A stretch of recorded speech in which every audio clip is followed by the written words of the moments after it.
నమస్తే. Welcome to our channel. నేను మీ అనిల్. ఆంధ్రప్రదేశ్‌లో వైసీపీ గవర్నమెంటు ఏదైతే వాలంటరీ వ్యవస్థను తీసుకొనొచ్చిన నేపథ్యం మనందరికీ తెలిసిందే. వాలంటరీ వ్యవస్థలో మళ్ళా తర్వాత కూటమి గవర్నమెంట్ వచ్చిన తర్వాత కూడా వాలంటరీ వ్యవస్థని అదే విధంగా రన్ చేస్తాము. వాలంటరీ వ్యవస్థలో వేతనం ఏదైతే ఉందో 5,000 వేతనాన్ని మేము 10,000కి పెంపు చేస్తామని కూడా కూటమి ఎన్నికల్లో హామీ ఇచ్చింది. ఇప్పటికీ కూటమి గవర్నమెంట్ వచ్చినప్పటి కాంచెలి వాలంటరీ వ్యవస్థ వాళ్ళకి నిరసన వ్యక్తం చేస్తూ ఉన్నారు. మమ్మల్ని రెగ్యులరేషన్ చేయాలని, మీరేదైతే ఎన్నికల్లో హామీ ఇచ్చారో ఆ హామీలు నిలబెట్టుకోవాలని వాలంటరీ వ్యవస్థ వాళ్ళైతే స్ట్రగుల్ చేస్తూ ఉన్నారు, ఫైట్ చేస్తూనే ఉన్నారు. కానీ ఇప్పుడు వాలంటరీ వ్యవస్థకు సంబంధించి వాళ్ళకి 10,000 వేతనం పెంచకపోగా వాలంటరీ వ్యవస్థ అనేది మన ఆంధ్రప్రదేశ్ సంబంధించిన వ్యవస్థలో ఇప్పుడు లేదు. ఎందుకంటే గత ప్రభుత్వం ఆగస్టులోనే రెన్యువల్ చేయాలి, వాళ్ళని ఎవరు కూడా రెన్యువల్ చేయకపోవడం వల్ల ఇప్పుడు ప్రభుత్వంలో లేదు. దాని గురించి మేము ఎలా వేతనాలు పెంచిస్తామన్నట్టు కూడా చెప్తున్న దాఖలాలు కనబడతా ఉన్నాయి. ఇప్పుడు మళ్ళీ ఒక షాక్ అని కూడా చెప్పుకోవచ్చు. వాలంటరీ వ్యవస్థలో ఉన్న వాళ్ళకు కూడా కొంత వరకు ఇబ్బంది కలిగే వార్తను కూడా చెప్పుకోవచ్చు. ఏదంటే గ్రామ వార్డు సచివాలయ శాఖకు సంబంధించిన మొబైల్ యాప్లో వీళ్ళు అటెండెన్స్ వేసుకుంటూ ఉంటారు. డైలీ అటెండెన్స్ వేసుకుంటున్న నేపథ్యంలో 5 నెలల కాంచెలు కూడా వాళ్ళు ఏదైతే వేతనాలు పెంచాలనుకుంటా వాళ్ళు గత 5 నెలల నుండి వాళ్ళు ఫైట్ చేస్తూ ఉన్నారు. వైసీపీ గవర్నమెంట్ ఉన్నప్పుడు కూడా ఏదైతే వాలంటరీ వ్యవస్థ మీద ఒక ఆరోపణలు, రూమర్స్ క్రియేట్ అయినాయి. ఏవైతే పబ్లిక్ సంబంధించిన ప్రైవేట్ డేటా ఏదైతే ఉందో దాన్ని వేరే వాళ్ళకి దాన్ని ప్రైవేట్ కరంగా యూజ్ చేస్తూ ఉన్నారు. దానివల్ల ఎవరికైతే వాళ్ళ పర్సనల్ డేటా లీక్ అవుతూ ఉంది, వాళ్ళకి సంబంధించిన మొబైల్ కాంటాక్ట్స్ కానీ వాళ్ళకి సంబంధించిన ఏవైతే డీటెయిల్స్ ఉన్నాయో అవన్నీ కొంతమందికి పంపిస్తూ ఉన్నారు. దానివల్ల వాళ్ళు కొంత ఏవైతే నష్టపోతూ ఉన్నారనే నేపథ్యం కూడా చూస్తాము. అదేవిధంగా మహిళల మిస్సింగ్ కేసులో వాలంటరీ వ్యవస్థ కూడా వాళ్ళకి సంబంధించిన వాలంటరీ వ్యవస్థ ఉన్నారు, వాళ్ళ డీటెయిల్స్ ఇవ్వడం వల్లనే అలా మిస్ అవుతూ ఉన్నారనే ఇన్ఫర్మేషన్ అయితే కొంతవరకు వ్యాఖ్యలు అయితే చేశారు. గత ప్రభుత్వము ఏదైతే వైసీపీ ఉన్నప్పుడు తీసుకొచ్చినప్పుడు అప్పుడు ప్రతిపక్ష హోదాలో టీడీపీ జనసేన ఉన్నారు కాబట్టి అప్పుడు వాళ్ళైతే ఆరోపించిన నేపథ్యం చూసాము. ఇక వాళ్ళు గవర్నమెంట్ ఫామ్ చేసిన తర్వాత ఖచ్చితంగా మేము వాళ్ళకి పెంపు చేస్తాము, రెగ్యులరేషన్ చేస్తాము, 10,000 జీతం ఇస్తామని కూడా కూటమి హామీ ఇచ్చింది ఎన్నికలలో.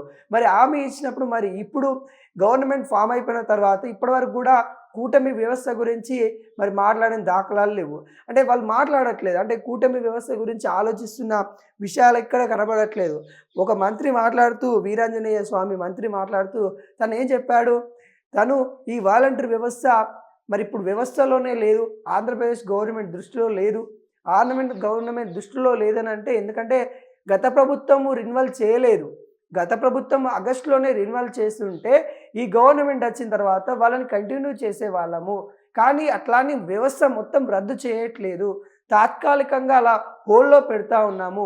ఖచ్చితంగా వీళ్ళకి సంబంధించి ఎవరైతే వాలంటరీ వ్యవస్థలో పనిచేస్తున్న వాళ్ళకి కొంతమంది మాత్రమే మేము వాళ్ళని గైడ్లైన్స్ కానీ లేకుంటే కొంతమంది మాత్రమే అక్కడ అవసరం ఉన్న పీపుల్ మాత్రమే వాలంటరీ వ్యవస్థలో ఉంచుతాము, ఎవరైతే ఎక్స్ట్రా ఉన్న వాళ్ళకి మేము వేతనాలు ఇవ్వలేమన్నట్టు కూడా క్లియర్ కట్గా చెప్పిన దాఖలాలు కనబడతా ఉన్నాయి. అంటే గతంలో వాలంటరీ వ్యవస్థలు విచ్చలవిడిగా యూజ్ చేశారు, మిస్గైడెన్సీ కోసం యూజ్ చేశారు. ఏదైతే గవర్నమెంట్కి సంబంధించిన ఏ పథకాన్నైనా ఇంటికి చేర్చాలనే నేపథ్యంలో వైసీపీ గవర్నమెంట్ తీసుకొచ్చింది వాలంటరీ వ్యవస్థ. ఈ విషయం మనందరికీ తెలిసింది. తెలిసినప్పటికీ ఏంటంటే వాళ్ళకి సంబంధించిన పర్సనల్ డేటా లీక్ అవుతూ ఉంది. వాళ్ళకి సంబంధించిన ఏదైతే వాళ్ళ పర్సనల్గా ఉంచుకోవాలనుకున్న డేటా మొత్తం లీక్ అవుతూ ఉన్న నేపథ్యం గతంలో ఆరోపించారు ప్రతిపక్ష నాయకులు, అంటే ఇప్పుడున్న అధికార పార్టీ వాళ్ళు. అంటే వీళ్ళు అధికారంలో వచ్చిన తర్వాత వాలంటరీ వ్యవస్థ ఉంటుందా ఉండదా అనే కొంత ఆందోళన చెందిన సిచ్యువేషన్ కనబడింది. కాబట్టి ఇప్పుడు గవర్నమెంట్ వచ్చిన తర్వాత ఒక మినిస్టర్ ఏమో వీళ్ళు వ్యవస్థలోనే లేరని చెప్తారు, ఇంకొక మినిస్టర్ ఏమో వాళ్ళని రెగ్యులరేషన్ చేస్తామని చెప్తాము. ఇప్పుడైతే గ్రామ సచివాలయ శాఖకు సంబంధించి మొబైల్ యాప్లో వాళ్ళు డైలీ వాళ్ళ అటెండెన్స్ వేసుకుంటూ ఉంటారు. అంటే ఈరోజు వాళ్ళు ప్రెజెంట్ అబ్సెంట్ అనే వాళ్ళ శాలరీ అవి అటెండెన్స్ రూపంలో వాళ్ళకైతే పడుతూ ఉంటుంది. అంటే వీళ్ళు ఎన్ని రోజులు పనిచేస్తే అంత వాళ్ళకి శాలరీ, అంటే వాళ్ళకి ఇచ్చిన వేతనంలో అన్ని డేస్కి ఎంత పర్ డే ఎంత పడుతుంది అలా క్యాలిక్యులేషన్ చేసి వాళ్ళకైతే పడుతూ ఉంటుంది. కానీ ఇప్పుడు ఆ యాప్‌ను గూడా మరి వాళ్ళు అటెండెన్స్ ఏసుకోకుండా అక్కడున్న అధికారులు తొలగించారంట. దానిపైన వాలంటీర్ వ్యవస్థ ఎవరైతే ఉన్నారో వాళ్ళు ఇబ్బంది పడతా ఉన్నారు. వాళ్ళు కొంత మండిపడతా ఉన్నారు. అంటే గవర్నమెంట్ వచ్చిన తర్వాత ఈ ఏదైతే వాలంటీర్ వ్యవస్థను ఇంకా మెరుగుపరుస్తారని అనుకున్నాము. కాకుంటే ఇప్పుడు ఈ 5 నెలలు అంటే వాళ్ళు గత 5 నెలల నుండి ఆందోళన చేస్తున్నారు. వారికి ఆందోళన చేస్తున్న నేపథ్యంలో మరి ఒక గవర్నమెంట్ షాక్ ఇచ్చిందని చెప్పుకోవచ్చు. వార్డు సచివాలయ శాఖకు సంబంధించి మొబైల్ యాప్‌లో వాలంటీర్ హాజరు చేసుకునే ఆప్షన్‌ను అధికారులు తొలగించారు. ఇదంతా వారం కిందట ఏదైతే వాళ్ళకి అన్ని సదుపాయాలుండే ఆ యాప్‌లో వాళ్ళకి లాగిన్ ఉంటుండే అవన్నీ చేసుకుంటుండే.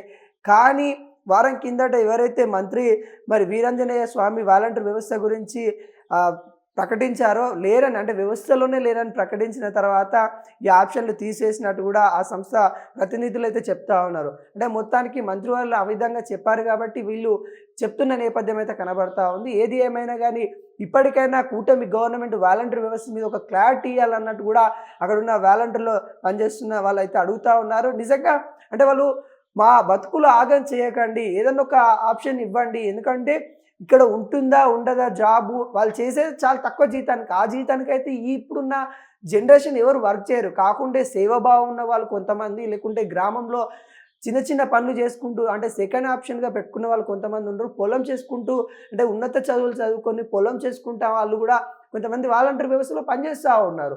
కానీ ఇక్కడ వీళ్ళు అంటే ఇందులో అంటే వీళ్ళకు ఉంచుతారా? తీసేస్తారా? ఏం క్లారిటీ ఇవ్వకుండా ఎలా ఉందంటే కట్ట ఇరగొద్దు పాము సావద్దనకుండా గవర్నమెంటు చేస్తున్న తీరైతే కనబడతా ఉంది. ఎందుకంటే పూర్తిగా రద్దు చేస్తామని చెప్పట్లేదు. లేకుంటే పూర్తిగా రెగ్యులరేషన్ చేస్తామని చెప్పట్లేదు.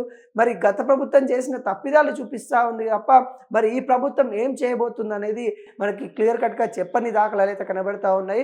ఈ వాలంటీర్ వ్యవస్థ పైన ఇప్పటికైనా మరి కూటమి సంబంధించిన నాయకులు మరి ఒక నిర్ణయానికొస్తే బావుంటదన్నట్టు కూడా వాలంటీర్ వ్యవస్థకు సంబంధించిన మరి సభ్యులైతే కొంత ఆరోపిస్తా ఉన్నారు. కొంతవరకు వాళ్ళు ధర్నాలు కాదు శాంతియుతంగా వాళ్ళు 5 మంత్స్ నుండి కొట్లాడుతా ఉన్నారు.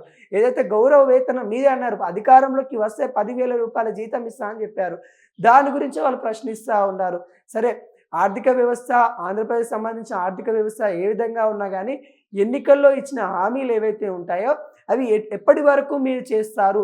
వాళ్ళకొక క్లారిటీ ఇస్తే వాళ్ళు చేసుకునే వృత్తిలో, వాళ్ళు చేసుకునే పనులు వాళ్ళు చేసుకుంటా పోతా ఉంటారు. కానీ మీరు వాళ్ళని ఉంచుతారా? ఉంచరా? అనే